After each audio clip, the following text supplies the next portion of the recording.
Bonjour à tous et bienvenue dans cette partie de la formation.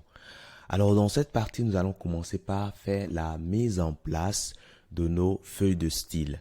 Et comme je vous ai dit, nous n'allons pas partir les mains vides, étant donné que nous savons d'avance que nous avons telle chose à faire et nous avons une idée générale de ce que nous avons à faire. Nous avons un site e-commerce, voilà un template de site e-commerce à réaliser.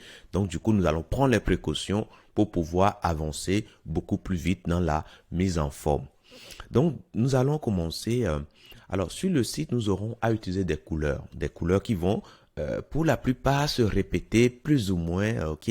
Donc de ce point de vue, nous allons les regrouper dans un seul fichier. Et puis si un jour nous voulons modifier les couleurs, on sait le fichier auquel nous allons nous attaquer. Ok, donc je vais commencer alors au niveau du dossier CSS ici. Je vais créer un fichier qui va s'appeler color.css. Alors là, vous n'êtes pas du tout obligé de mettre color.css. Vous pouvez mettre le nom de votre choix. Ça, je le répète tout le temps. Mais une fois encore, il faut avoir un nom qui soit proche du contenu du fichier.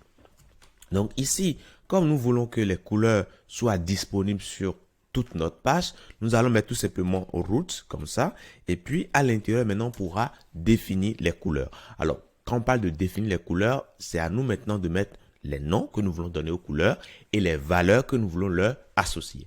Nous allons commencer par créer une première couleur. Donc, on commence toujours par tiret et après, on met le nom. Donc, je mettrai ici main puis color par exemple pour dire la couleur principale du site. Donc ici je mettrai tout simplement teal, mais notez que vous êtes totalement libre de mettre la couleur. Hein. Là c'est une couleur qui est déjà prédéfinie dans CSS, mais je peux également utiliser un caractère hexadécimal comme ça, ok. Voilà, comme je peux également utiliser RGB, ça je ne vous apprends strictement rien, ok. Donc voilà, alors on aura également besoin par moment d'utiliser la couleur blanche sur le site. Donc on peut définir cela tout simplement en mettant main color white. Parfois la couleur qu'on utilise, la couleur blanche qu'on utilise, ça diffère un tout petit peu de la couleur blanche FFF. Donc là, vous définissez vraiment la couleur blanche que vous voulez. Et là, moi, je ne serai pas très éloigné de la couleur blanche que nous avons par défaut. Ok, je le mettrai. Et puis, nous aurons également parfois besoin de la couleur noire. Donc, je mettrai alors ici quoi? Ben, je mettrai tout simplement black, par exemple. Et du coup, je pourrais alors ici définir tout simplement le code couleur. Alors ici, c'est 1D, 1D, 1D. Voilà. Donc là, c'est bon, je vais définir les couleurs. Maintenant, pour que ce fichier-là soit pris en compte ici, au niveau de mon document ici, il faut que je l'importe. Donc, vous voyez où je veux en arriver. Donc là, si j'ai chaque fois que j'ai des feuilles de style, je dois chaque fois venir ici et à un moment donné au niveau de mon fichier index.html, si j'aurai énormément de fichiers CSS et ça va rendre quasiment illisible mon fichier index.html. Et pour éviter cela, l'idéal c'est de regrouper les feuilles de style dont j'ai besoin je dirais plutôt dans une feuille de style lui-même. Et j'appellerai simplement cette seule feuille de style ici.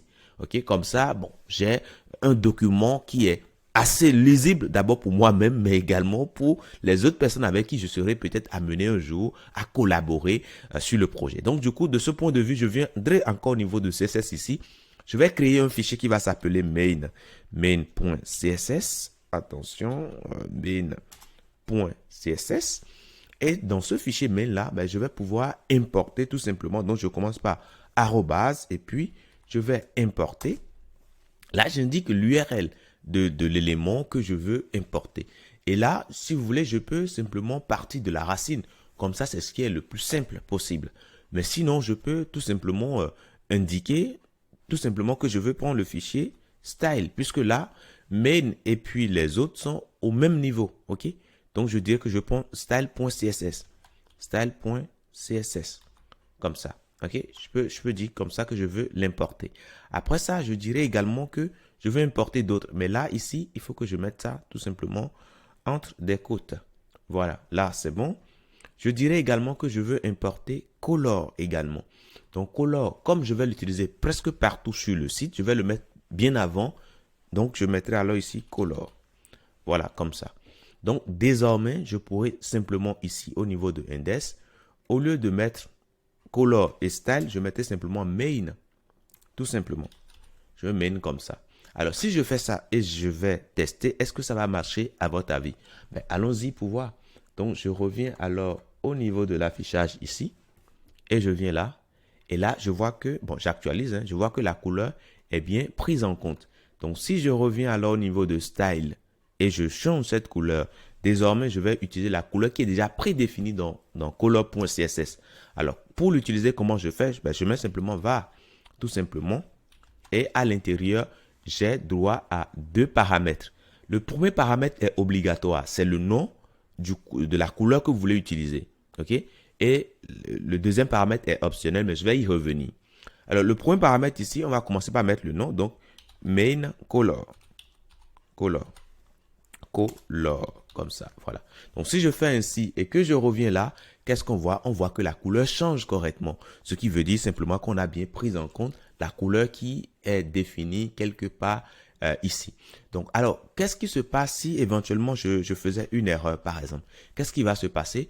Bah, rien ne se passera parce que finalement, la couleur n'a pas été retrouvée. Donc, le test a gardé sa couleur par défaut qui est la couleur noire. Et cela m'amène à vous dire que vous pouvez également définir un paramètre ici, hein, un deuxième paramètre qui sera pris en compte simplement lorsqu'on n'arrive pas à obtenir cette couleur qu'on a ici. Donc, du coup, je suppose que je mets red là, par exemple. Qu'est-ce qui va se passer quand je viens là? Là, j'ai la couleur red tout simplement parce qu'à un moment donné, on n'a pas été en mesure d'interpréter correctement, de trouver une valeur associée à cette couleur que nous avons définie ici.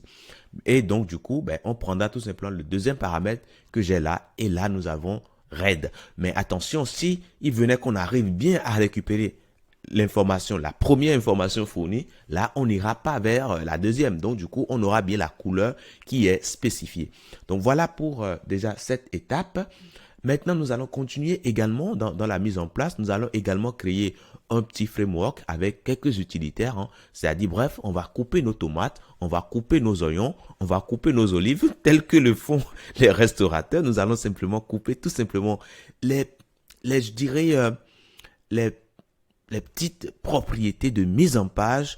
Nous allons tout simplement les créer rapidement afin de pouvoir nous en servir de manière très efficace lorsqu'on sera côté HTML. Je vous dis merci et à tout de suite dans la prochaine.